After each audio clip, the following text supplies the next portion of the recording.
Little birdie told me I'd need RV advice. Get information straight from the horse's mouth. Little birdie told me I'd need RV advice. It's Just Ask Gigi with Gigi Stetler and Tom Alexander. Now here's Gigi and Tom.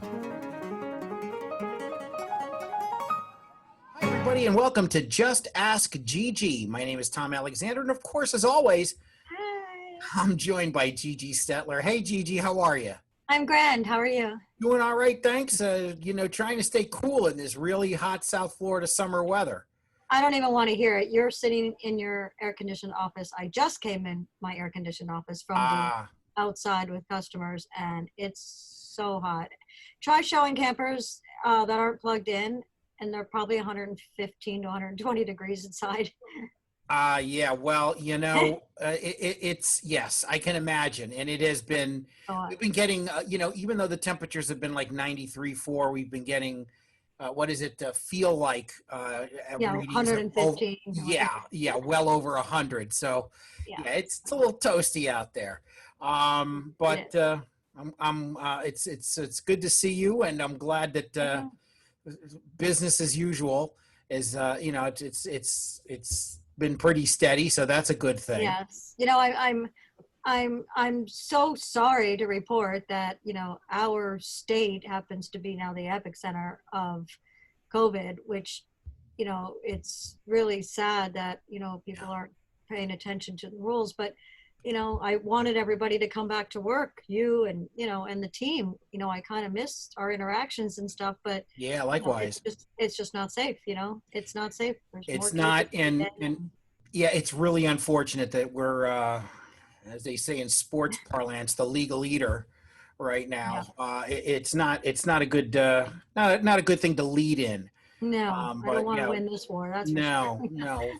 The epicenter is Florida, and South Florida is certainly right near the top of the list in the state. Yeah. So hopefully we start reversing those numbers sooner than later. But back to reality and work.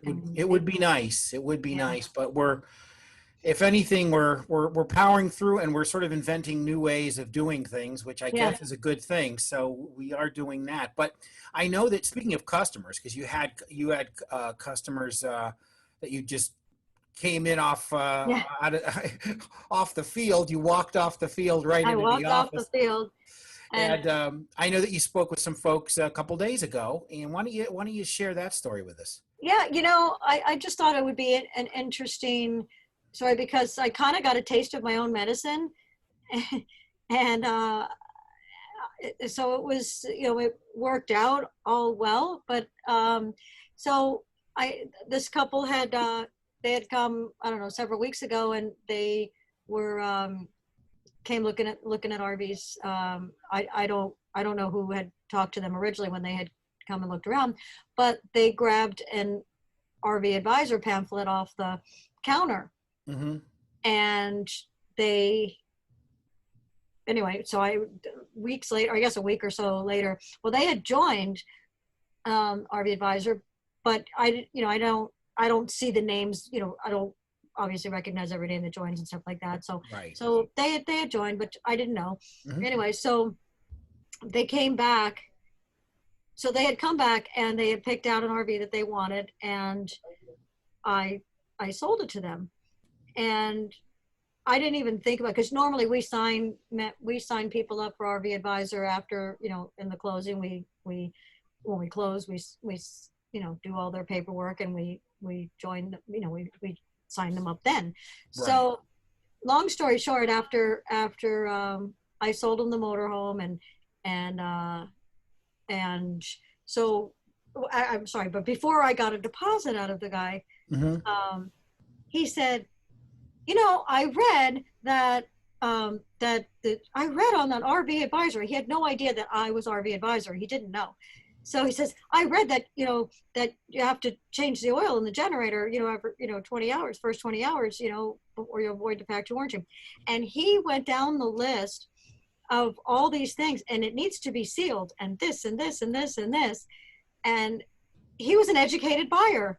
I was actually so happy and excited, and I wish now like everybody would walk into a dealership like that. So I took him back out to the RV and I said, here's the hours on the generator. You could see the new filter in it. It's got 21 hours on it now because we changed the oil. I said, and here's the seal. You could tell that it's been completely sealed. It's fresh. So basically everything that we had advised him, in the brochure and on the website, he looked for, not knowing that I was RV advisor. So it was just really kind of, That's great. Certainly kind of a full circle experience there. Yeah, like I got a taste of my own medicine kind of thing. And I mean, and that's exactly the point of why, people need knowledge, and information. So before they, sign on the dotted line and stuff. Yeah. So when they came to take delivery of the RV, AB happened to be here. And I said, AB, interview them, or let's film them, and let's put this on camera, because I just thought it was so important. And I just thought that he is an educated consumer, had a great experience. Of course he's going to have a great experience because he bought from me anyway, but let's just say he bought from maybe a dealer that wasn't so scrupulous. Right. He, at least he was armed. He knew everything. I was so happy. Yeah. So anyway, so yes, so you'll get to see the interview with him. All right. Well, let's take a peek at that right now. We'll go out and out in the field, as they say, and see exactly what happened. All righty. Hi, it's Mr. and Mrs. Stern. So I just thought that I would introduce them. Kind of an interesting story. So this lovely couple came in to my personal dealership last week, and like everyone else in the world, trying to stay safe in the travels and stuff like that. And they had never been in a motorhome or an RV, or had no idea what they were looking for. First-time buyers, which there are so many of them out there. Excuse my mask is falling off. There's so many first-time buyers out there. So we took our time. I showed them around the vehicle and stuff like that. But as a new buyer, they have no idea what kind of questions to ask, and I'm a knowledgeable salesperson, so I, was kind of guiding them into, what I think their needs were. So, long story short, I thought that they came to pick it up today, but I had given them RV Advisor brochure, told them, before you purchase it, before you pay me, before you do any of that, these are tips, that you should know before you buy. So today they came to finalize their purchase and pick their RV up. So I was so impressed, that they did their homework. And Mr. Stearns, why don't you tell the world out there basically the knowledge that you got and how important it is to kind of do some kind of research? Well, we were total newbies to RVing, and I didn't even know what questions to ask when we're purchasing an RV. And the RV advisor gave us important information on things like how to maintain your generator's warranty, because by accident, if you go over 20 hours without having an oil change, you've voided your warranty. That the RV manufacturers, when they deliver your vehicle to the dealer, they're not sealed. They're closed off with some type of coating material that has to harden before the actual dealer can seal it up for you to make sure that's done properly. So all these things I would have had no idea to ask. The quality of the tires. I learned that some of the manufacturers are using tires that, although they have a name you're all familiar with, they may be made in China. The quality may not be as good as what you had hoped, and how to watch out for those kind of things. And even how you register your RV, whether new or used, can make a major difference in your warranty experience. So I never got into the actual website. I only read the brochure and learned all those things right off the bat. Some questions I never would have thought to ask. Right. And what would you tell a brand new buyer just like yourself, basically? What would you, best advice that you would give to somebody like that? The best advice I would give them was to get on the RV Advisor website and to get it after they purchase or before they purchase an RV. and to go to a dealer who will stand behind their products instead of somebody who sells, via internet, where you get personalized service here where you will not get it anywhere else. Awesome. So keep those tips in mind, folks, and please do your homework and be safe out there. Bye. Till next time. All right, so it looks like we've got something, a real moment there that was kind of cool in a sense that, like you were saying, they benefited from knowing all the do's and don'ts from the RV advisor, right? Yeah, I said Yeah. it kind of got me off guard, but Yeah. I was so happy because I really do like educated consumers, and it just it was great. He didn't know anything about, I mean, absolutely nothing about RVing, nothing, and so at least he had what to look for, kind of thing, and Right. did you know, and he basically had it memorized, so Hmm. so I was that was great, and Yeah. and even if you've made that purchase, it's before put that deposit and this and that, it's before you pick it up. But those are the things that you want to look at, and kind of go over, with the dealer to make sure it's sealed, make sure if it is a new motorhome, make them do the first 20-hour service, because you might not find another certified Onan generator dealer, between your 1 and 20 hours. So get the dealer to do it. I know it's a pain in the neck. We had to run it, Right. 3 8-hour days practically, Yeah.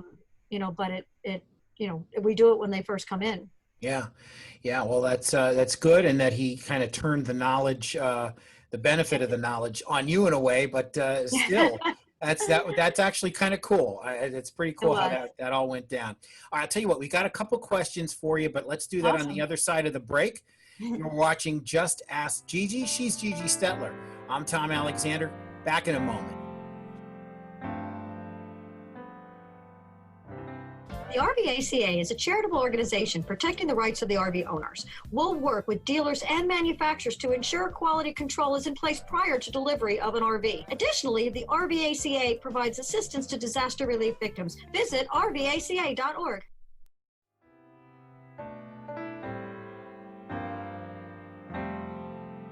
We are back on Just Ask Gigi along with Gigi Stetler. I'm Tom Alexander. And hey, Gigi, got a couple questions for you. The first Awesome. one is from Mary. Hi.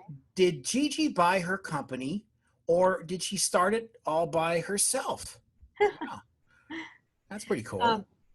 I not only did not buy the company, I did start it by myself, but when the company first started, I was actually just an employee, not this company, but the original job I had. I was an employee. Yeah. And the company was about $500,000 in debt, and it wasn't really supposed to be a company. It was a friend of my mother's bought a piece of real estate that had RVs on it, and he said, "Here, go get rid of these things, sell them, and we're going to develop the land." And I turned that, selling those few RVs, into a business. And in 1999, we parted ways, and I started all over again and built RV Sales of Broward all by myself. So I basically started all over again, but no, I did not buy the company. Yeah.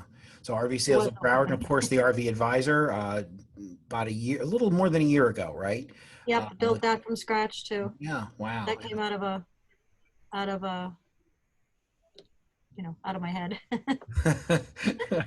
I always read the story about how Paul McCartney, I should say, dreamed the song Yesterday, woke up and sat at the piano and played it, and called John and said, "I've got this song here," and it's like one of those things. The RV Advisor was that sort of born from a dream, or was that just Actually, it was twofold. Number one, being in the equestrian world, and I have friends all over the country that are riding and competing, and RVs are a lifestyle, a way of horse show competitions, because you live out of them while you're traveling on the show circuit. So friends and people, acquaintances were always calling me, "Oh, Gigi, I'm living in Ohio now, and I need to buy an RV. Who can you recommend?" And I couldn't recommend anybody, because they kept I did recommend people originally, and they just failed my customers completely.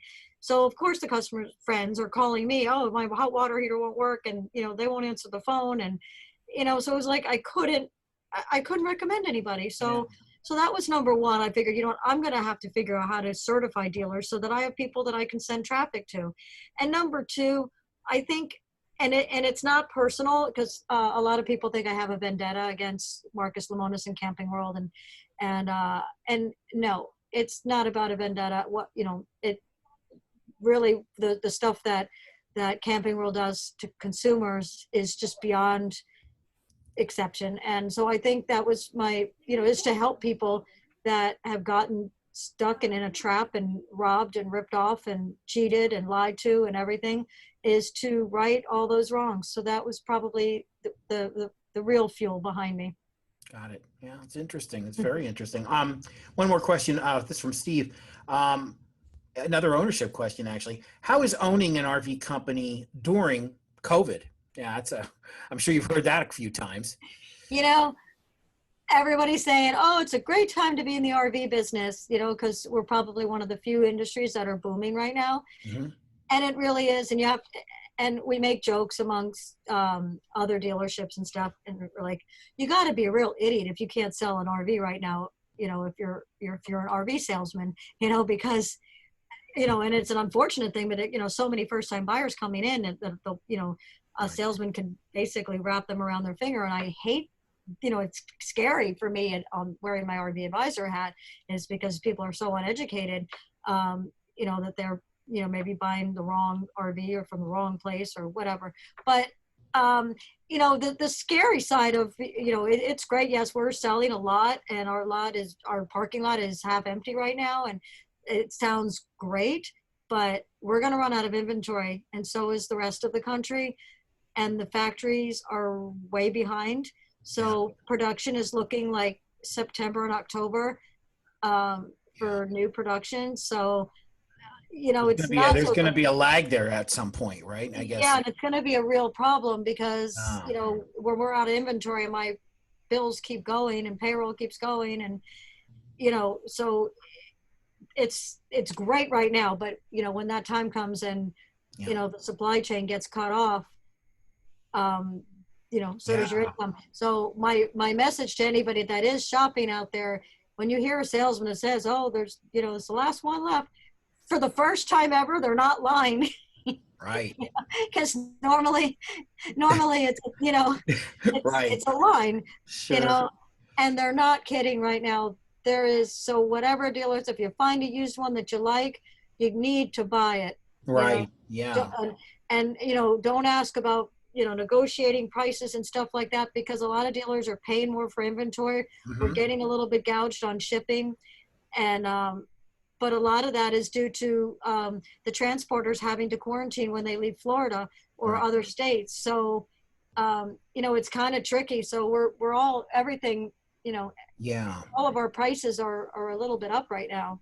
Well, it's interesting because in so many other, not just the RV industry, but so many other businesses, there's, they may have some either supplies or inventory or whatever it is, but eventually it's going to run out. I have a lot of friends actually that are in TV and film, and they're really in, full panic mode because of the fall season coming up, because they've got nothing. I have friends in reality TV. I've got friends, and it's like, we've got no product, so it's going to be recycled. It's true. And it's so bizarre that, the things that that people are reverting back to, like, obviously people are camping because it's, the only safe way to travel. Yeah. But movies, television, how many times could you watch a series? Netflix, just like new stuff is not out there. So it's true. It's so many things are getting affected. The restaurant business and the bar business, I think that our government needs to step up and support, the bars and stuff, so that they can stay closed, and support them, whatever monies that they would have made or something, because it's not fair. But they're going to kill people if they, Yeah. with, you know, It is, yeah, it's a sloppiness. challenge. I mean, you know, and we're seeing, I think, what has been predicted as the second spike earlier than advertised. We're not done with Um, the first one, remember? Yeah, I guess not. You know, geez, you know, it's, obviously a safe and effective vaccine can't come soon enough. But anyway, that's a tale for another Whole day. other story, yeah. Yeah, yeah. But anyway, we do appreciate your time. And of course, we always have to mention, you know, there is the RVACA, the rvaca.org, where not only can you help on the side of helping the people on the front lines with RVs, if you can lend them out for temporarily or to donate monetarily, that would be fantastic. And of course, the RVACA is also got the eye on the prize, which is really To benefiting register you. your vehicle. Register your vehicle with the RVACA, absolutely. And you know, we're trying to get a voice in Washington. That's certainly one of the Yeah. far-reaching goals. That's the word I was looking for the RVACA. And so we really could use everybody's help, and also join, by all means, join the rvaca.org. And of course, the RV Advisor is at thervadvisor.com. Very simple. Anyway, another show wrapped up for another week. Gigi Stetler, thank you so much as always. Thank you. Great to see you. Stay And safe, everyone. We'll see you next week. absolutely. So long, everybody.